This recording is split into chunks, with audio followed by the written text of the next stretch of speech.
সকলোকে নমস্কাৰ জনালোঁ। আজি এটা ইণ্টাৰেষ্টিং ৰেচিপি লৈ আহিছোঁ। চয়াবিনৰ তৰকাৰী অকণ বেলেগ ধৰণে বনালোঁ। কেনেকৈ বনালোঁ প্ৰেছাৰ কুকাৰত সেইটো আপোনালোকৰ লগত শ্বেয়াৰ কৰোঁ। ভিডিঅ'টো আপোনালোকক দেখুৱাওঁ। ব'লকচোন ভিডিঅ'টো আৰম্ভ কৰোঁ।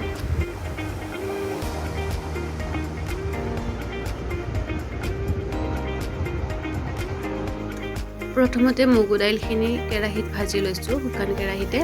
আৰু চয়াবিন আৰু আলুখিনি হাফ বইল কৰি লৈছিলোঁ, সেইখিনিও ধুনীয়াকৈ ফ্ৰাই কৰি ল'লোঁ নিমখ আৰু হালধি দি। তাৰপিছতে জিকাখিনি দিলোঁ, জিকাখিনি দি 2 মিনিটমান ফ্ৰাই কৰিছোঁ। তাতে মই অকণমান ধনিয়া পাউডাৰ আৰু জিৰা পাউডাৰ দিছোঁ ফ্ৰাই কৰোঁতে। তৰকাৰীৰ কাৰণে গোটেইখিনি বস্তু মই ৰেডি কৰি ল'লোঁ। দালিখিনিও ভালকৈ ধুই ল'লোঁ, পিঁয়াজ আদা নহৰু তেতেলিয়াই ল'লোঁ।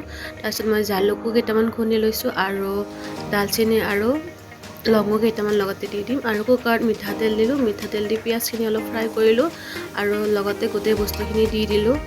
দিয়াৰ পিছত অকণমান যদি নিমখ লাগি দি দিছোঁ, নিমখ অকণমান দি দিছোঁ। তাৰপিছতে দি দিছোঁ ধনিয়া আৰু জিৰা পাউডাৰ অকণমান, অলপ একদম কমকৈ পানী, এবাটিমান মানে পানী দিছোঁ। পানী দি কুকাৰত চিটি মাৰিব দিম। কুকাৰত 3টামান চিটি মৰাৰ পিছত নমাই দিলোঁ। খাবলৈ কিন্তু টেষ্টি হয় দেই, বনাই চাবচোন।